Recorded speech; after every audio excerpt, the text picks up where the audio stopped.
2022, el año en el que se cumple el 40 aniversario de la Guerra de Malvinas.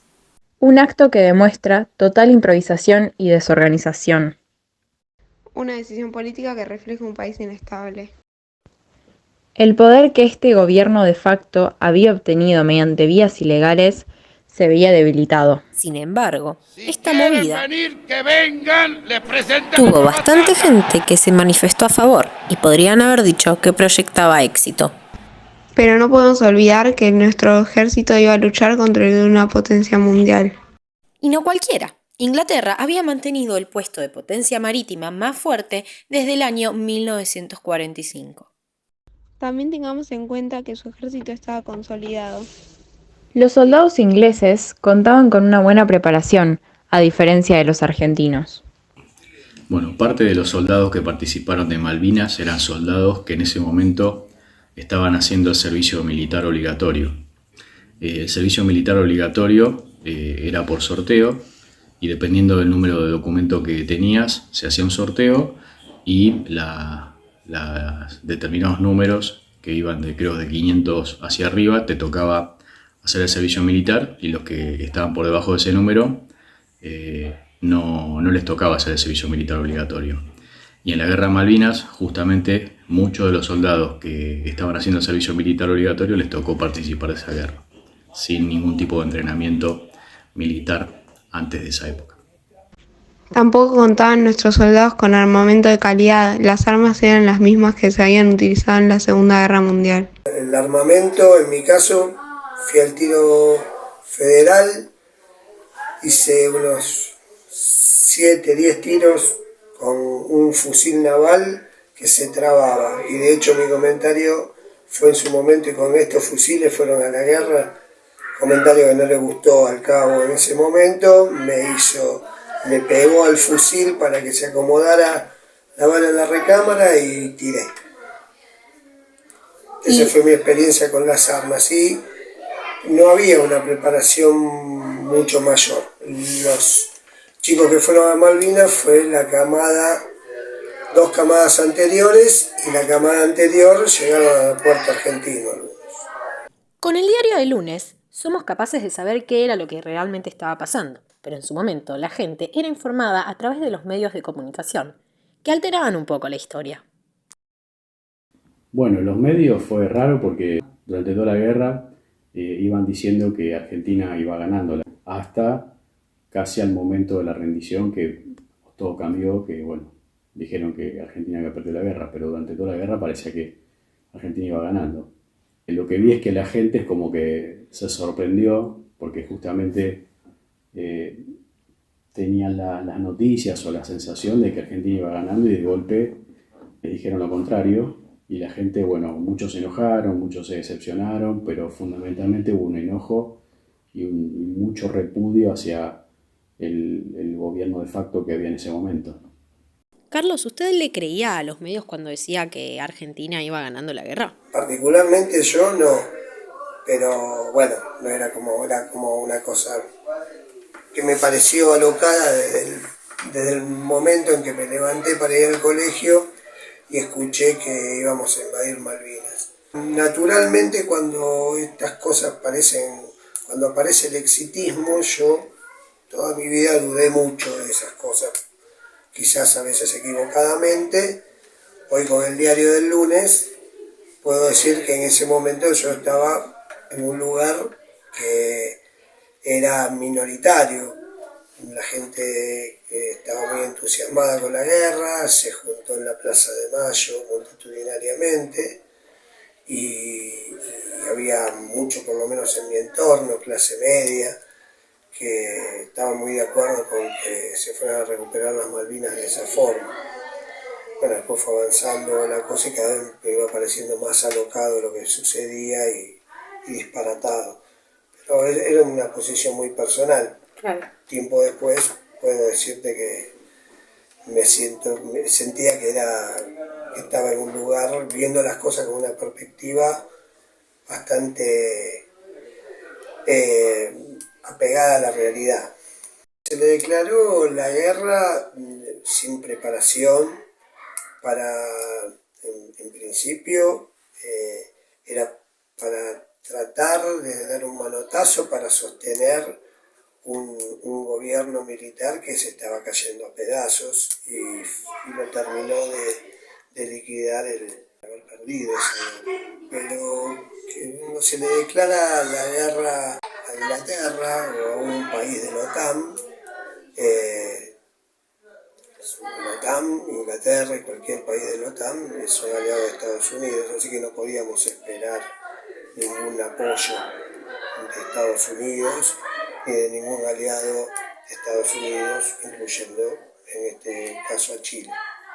Incluso habían soldados argentinos que no sabían qué iban a hacer o se enteraron al momento del arribo a las islas. Cuando fue la toma de Malvinas, me avisaron, me cargaron en un limón, me llevaron al regimiento y me dijeron que teníamos que ir a Malvinas. Ahí me enteré cuando habían tomado Malvinas, ahí me enteré que iba a ir a Malvinas, que iba a ir en ese momento, lo único que era tan joven yo y pensaba, bueno, me acuerdo que mis viejos fueron a despedirnos y mi viejo estaba asustado, y yo voy, vengo. Nunca me puse a pensar de que iba a participar en una guerra, que iba a defender la patria. Era como que para mí iba a ir y iba a estar y iba a volver.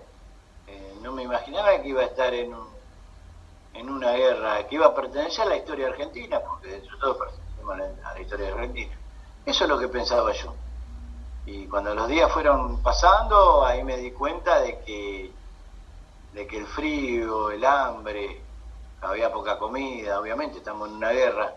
Después se fue empeorando el clima, los días fueron pasando y llegó un momento que era tanto el sufrimiento que sentía de frío, hambre y ver que compañeros caían al lado tuyo y ver que en cualquier momento ibas a caer vos, decías vos en tu mente, si tengo que morir voy a morir, pero por lo último, por lo menos quisiera ver a mis viejos de última, las caras de mis viejos, moribundos así, que era imposible, porque si moría iba a morir ahí y a mi viejo no lo iba a ver, porque si no me tenían que llevar al territorio y eso era imposible. En ese momento bombardeaban por todos lados. Yo pensaba que iba a estar una semana y me volvía, ¿no? Me equivoqué.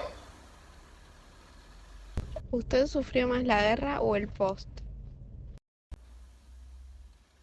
Y a mí me parece los dos fueron jodidos, porque vi compañeros caer al lado mío y no poder ayudarlo.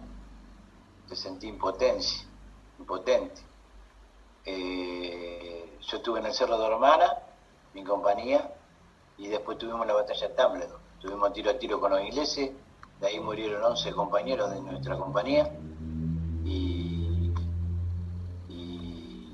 y fue desastroso porque me acuerdo de un compañero mío, Gonza, que murió y se desangró porque le había agarrado una bomba.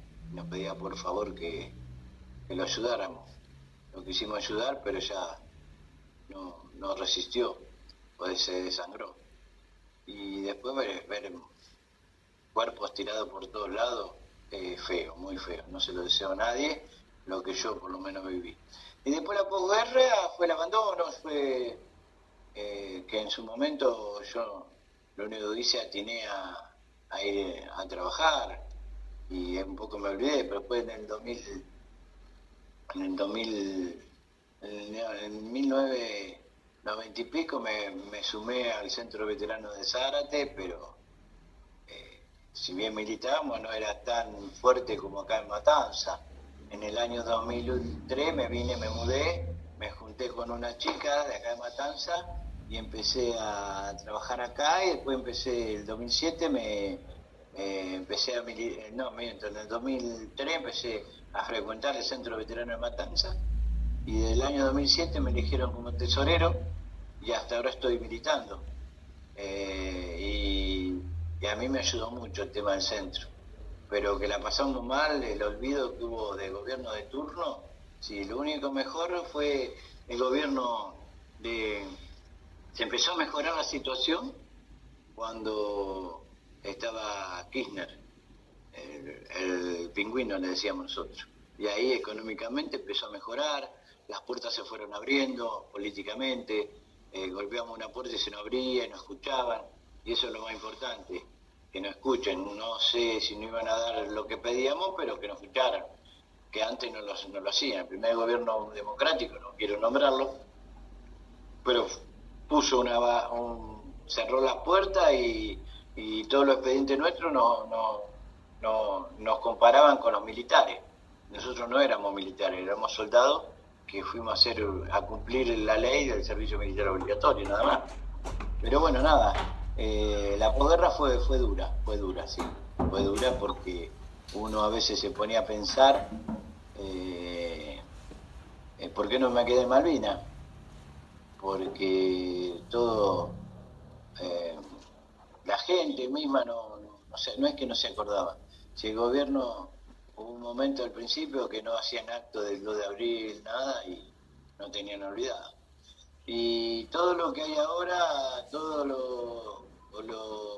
el reconocimiento que hay es gracias a la misma militancia, a los mismos combatientes, a las mismas instituciones que trabajaron en pos de mantener la llama Malvina arriba, y gracias a Dios se fueron abriendo puertas. Obviamente que con ayuda de políticos que tenían la causa Malvina adentro, como lo tengo que nombrar, porque como somos críticos también somos agradecidos, como Fernando Espinosa, que primero fue Balestrín, después Fernando Espinosa, y estuvo también Verónica Magario, la compañera que ahora está de vicegobernadora, pero en su momento ayudó mucho al veterano económicamente, nos abrieron las puertas, nos escuchaban, y eso es muy importante para nosotros, que los gobernantes nos escuchen, aunque no nos den, porque todo lo que pedimos es beneficio para los veteranos Malvinas, nada más. Y eso es importante para un veterano. De ser escuchado es muy importante.